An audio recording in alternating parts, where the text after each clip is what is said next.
Class 12th के मेरे सभी शेर और शेरनियों का एक बार फिर से एम के सर जी के चैनल में ताबड़तोड़ स्वागत है।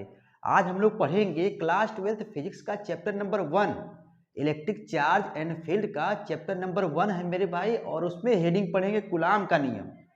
कूलाम मामा कहे थे देख भाई, दो चार्ज को पास में रख दोगे ना तो वहां पर खेला होगा, या तो दोनों आपस में एक दूसरे को खींचेंगे या तो धकेलेंगे, मतलब आकर्षण बल होगा या तो प्रतिकर्षण बल लगेगा ही। ठीक है ना। तो कूलाम मामा के अनुसार यह कहा गया था कि किन्हीं दो आवेशों के मध्य लगने वाला कौन सा बल, आकर्षण बल या प्रतिकर्षण जो बल होता है, दोनों आवेशों के गुणनफल के अनुक्रमानुपाती होता है तथा उनके बीच की दूरी के वर्ग के व्युत्क्रमानुपाती होता है। कूलाम मामा जी कहे थे कूलाम का नियम। तो मेरे भाई चलो चलते हैं व्हाइट बोर्ड पर, वहां पर सारा गरम मसाला लिखा गया है, बस केवल समझना है। और क्लास 12th फिजिक्स में यूपी बोर्ड एग्जाम जब 2024 वाला जब होगा ना तो गर्दा गर्दा मचाना है। नया बैच मेरे भाई शुरू हो गया है, दोस्तों को वीडियो शेयर कर दो। क्लास 12th के मेरे शेर और शेरनियों, ये देखो आप लोगों के सामने पूरा गरम मसाला लिखा गया है, लेकिन इस गरम मसाले को आपको बिल्कुल याद नहीं करना है। ठीक है ना। देख भैया, चैप्टर का नाम है इलेक्ट्रिक चार्ज एंड फील्ड। ठीक है ना, चैप्टर नंबर 1 है और इसमें हम लोगों को पढ़ना है कूलाम का नियम, कूलम्स लॉ क्या होता है। ठीक है। तो यहाँ पर देखिए एक चार्ज Q1 है, यहाँ पे चार्ज क्या भाई Q2 है। और जहां पर दो चार्ज रहते हैं ना, या तो उसमें आकर्षण होता है या तो प्रतिकर्षण होता है, पता है ना। देखो तो यहाँ पे लिखना कूलाम मामा के अनुसार, मतलब कूलाम के नियम के अनुसार, किन्हीं दो आवेशों के मध्य, ओ दो चार्ज है, और मेरे भाई थोड़ा सा ऐसे लिख दोगे, दो स्थिर बिंदु आवेश। ये चार्ज कैसे हैं, स्थिर वाले हैं ना। तो लिखिएगा किन्हीं दो आवेशों के मध्य लगने वाला कौन सा बल, आकर्षण अथवा प्रतिकर्षण बल। और इन दोनों को न लिखना होगा तो लिखिएगा वैद्युत बल, क्योंकि आप जब लिखते हो वैद्युत बल ना तो उसमें दोनों आता है। ठीक है ना, आकर्षण भी आता है और प्रतिकर्षण भी आता है। ठीक है ना। तो ये हो जाएगा बल।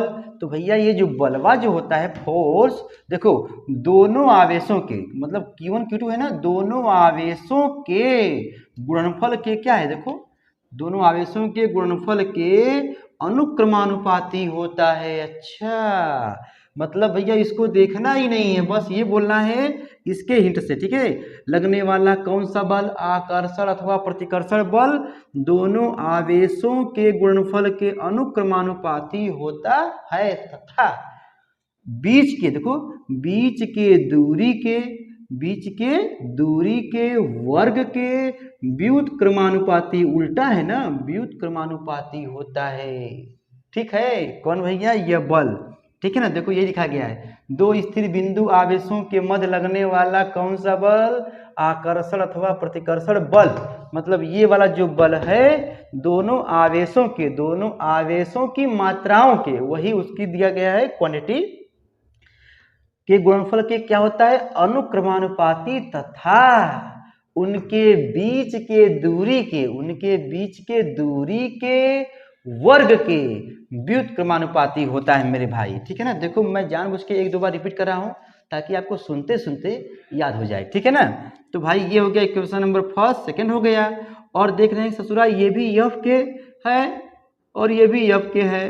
तो भैया हम लोग क्या करेंगे, एक एफ यहाँ पे लिखेंगे समीकरण एक और 2 के अनुसार। ठीक है। यहाँ पे लिखेंगे यह प्रोपोर्शनल, ये ऊपर है तो ऊपर लिखेंगे और इसको लिखेंगे नीचे। ठीक है। तो अब क्या होगा, हम जानते हैं, बच्चा जानता है भाई, कि जब ये हटता है ना तो अपने साथ, ये जब हटता है प्रोपोर्शनल का साइन तो अपने साथ एक नियतांक लेके आता है। तो यहाँ पर होगा के, क्या होगा भाई, के। तो यहाँ पर के का मान क्या होगा, ध्यान देना, के का मान क्या होता है, 1/4 पाई एप्सिलॉन 0, एप्सिलॉन नॉट या 0 बोल दो। ठीक है ना। अब ये क्या है मेरे भाई, ध्यान देना, ये है निर्वात की विद्युतशीलता, निर्वात की विद्युतशीलता है। और ध्यान देना मेरे भाई, इस पूरे मसाला का मतलब 1/4 पाई एप्सिलॉन नॉट का जो मान होता है, इस पूरे मसाला का जो आंकिक मान होता है 9 × 10⁻⁹, मतलब 9 इंटू 10⁹ होता है। ध्यान देना मेरे भाई।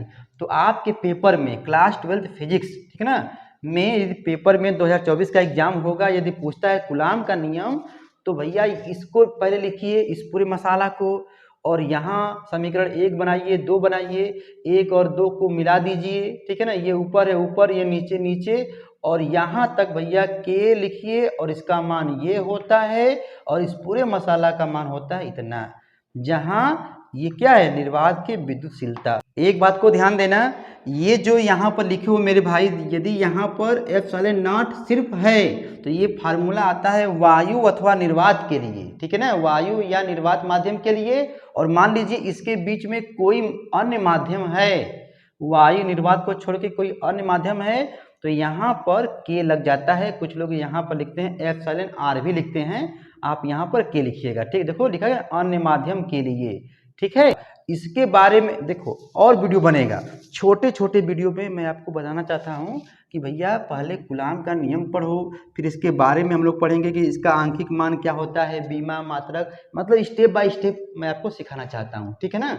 तो जब भी आपके पेपर में आएगा कूलॉम्स लॉ, कूलाम का नियम लिखिए, कूलाम का नियम क्या होता है मेरे भाई, तो वैद्युत आवेश तथा क्षेत्र वाले चैप्टर में जब आएगा तो गर्दा गर्दा मचा दीजिएगा, ठीक है ना।